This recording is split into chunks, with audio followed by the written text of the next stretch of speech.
A morte do Kobe Bryant em janeiro de 2020 me afetou muito. Quando eu vi a notícia, eu estava no meio de uma reunião e minha primeira reação foi só choque mesmo. Num primeiro momento, foi choque por pensar que, poxa, como que um cara de 41 anos, recém-aposentado, como um dos maiores atletas da história, morre assim do nada. E depois isso se transformou numa tristeza quando eu comecei a ver mais informações sobre como tinha acontecido. Um acidente de helicóptero com mais 8 vítimas envolvidas. Entre as vítimas, a filha dele, Diana, de 13 anos, que era uma das maiores promessas do futuro do basquete feminino. Enfim, é um fato horrível e que faz a gente pensar sobre como a gente é frágil, sobre como o futuro é incerto e sobre como a vida é um sopro. Eu acho que esse meu choque de primeiro momento é até natural, mas aqueles sentimentos ruins continuaram depois da notícia, horas depois que a reunião já tinha acabado, me acompanhando pelo resto do dia. Continuaram nos dias seguintes, nas semanas seguintes, toda vez que eu via alguma notícia, algum comentário a respeito.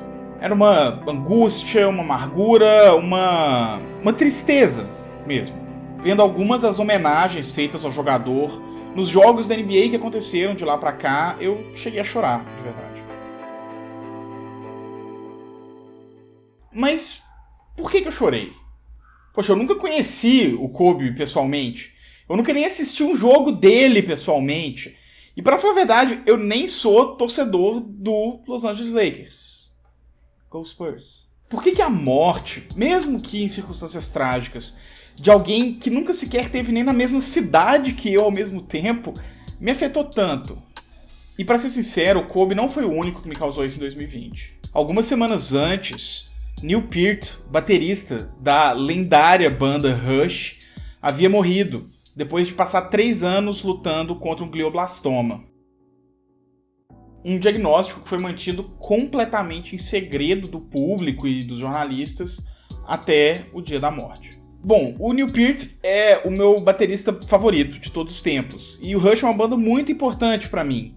Mas, ainda assim, não é como se os discos do Rush fossem sumir do Spotify agora. E o baterista já tinha anunciado a aposentadoria dele há alguns anos, e era muito improvável de ter qualquer lançamento novo da banda, de qualquer forma. Por que a morte dele me afetou tanto pessoalmente? Por que tantas vezes na vida eu me senti impactado por mortes de pessoas que nunca me conheceram, nunca souberam meu nome, nunca cruzaram meu caminho, pessoas que, em tese, não deviam ter impacto nenhum na minha vida? Pensando nisso, depois da morte do Kobe, eu fiquei meio que me sentindo até um pouco errado de estar me sentindo mal com essas coisas. Será que eu sou tão alienado pela mídia ao ponto de que coisas que acontecem com pessoas que eu só conheço através de telas me afetam num nível pessoal? Será que eu tô inventando esses sentimentos?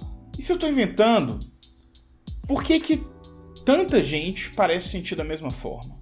Por que tanta gente chorou, se abraçou e fez homenagens a pessoas como John Lennon, Marilyn Monroe, Elvis Presley, John Kennedy, Tancredo Neves, Mamonas Assassinas, Cássia Eller, Ayrton Senna, Princesa Diana, Nelson Mandela, Robin Williams, Prince e tantos outros? A chave para entender isso talvez esteja num conceito que a gente já discutiu num vídeo aqui no Mimimídias, da Clara. A noção de relações parasociais. A Clara já entrou mais a fundo nessa noção no vídeo dela, então eu já sugiro inclusive que você já enfilere ele para assistir depois.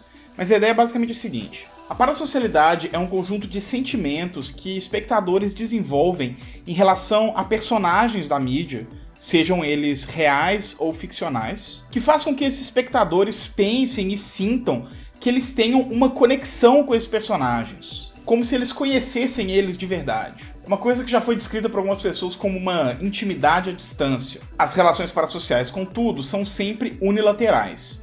Não importa o quão importante o Neil Peart tenha sido na minha vida, eu nunca vou significar nada para a vida dele. Por muito tempo, as relações parasociais foram entendidas pela psicologia como um sintoma ou como uma patologia mesmo. Entendia-se que as pessoas desenvolviam relações parasociais para lidar com a solidão, ou com problemas de socialidade, ou até por alguns sofrimentos mentais mais graves.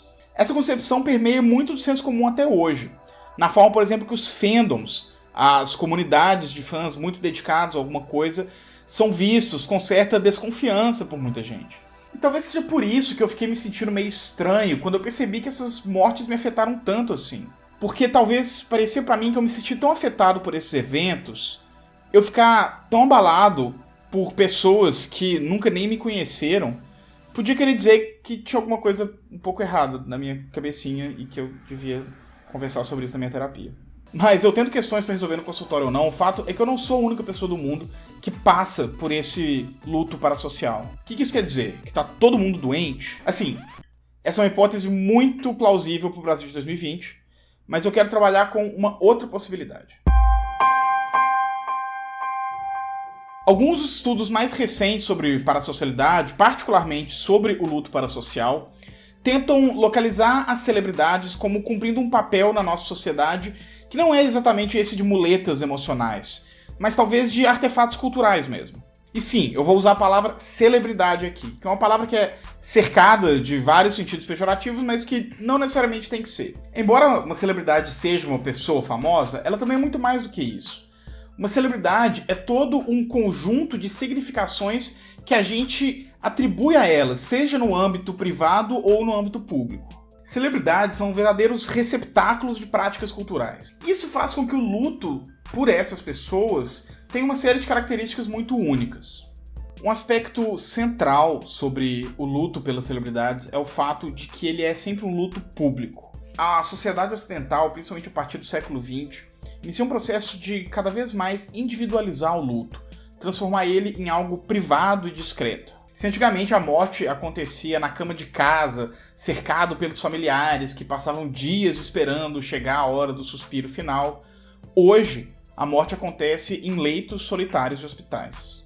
Se antes chorava-se copiosamente em funerais e vestia-se preto por meses para expressar o luto, hoje espera-se que em 2 dias o enlutado já tenha superado e esteja pronto para voltar a trabalhar com um sorriso no rosto. Mas o luto pelas celebridades parece preservar um pouco essa coisa do luto público, a moda antiga. São as vigílias, são os shows em homenagem, são os funerais públicos. E as redes sociais dão uma nova dimensão para isso, porque o luto ele se alastra para um plano global. Isso faz com que o luto pelas celebridades seja um fenômeno cultural acima de qualquer coisa. Fazem parte desse conjunto de experiências que vão além da nossa vida privada, mas que ainda assim afetam e moldam a forma com a qual a gente vive na nossa intimidade. O luto pelas celebridades está nessa interseção entre o público e o privado. Por um lado, a gente sofre em conjunto, como parte de uma comunidade global, partilhando de uma angústia com uma comunidade imaginada que a gente constrói através da admiração comum por alguma pessoa. Mas esse sentimento também é privado.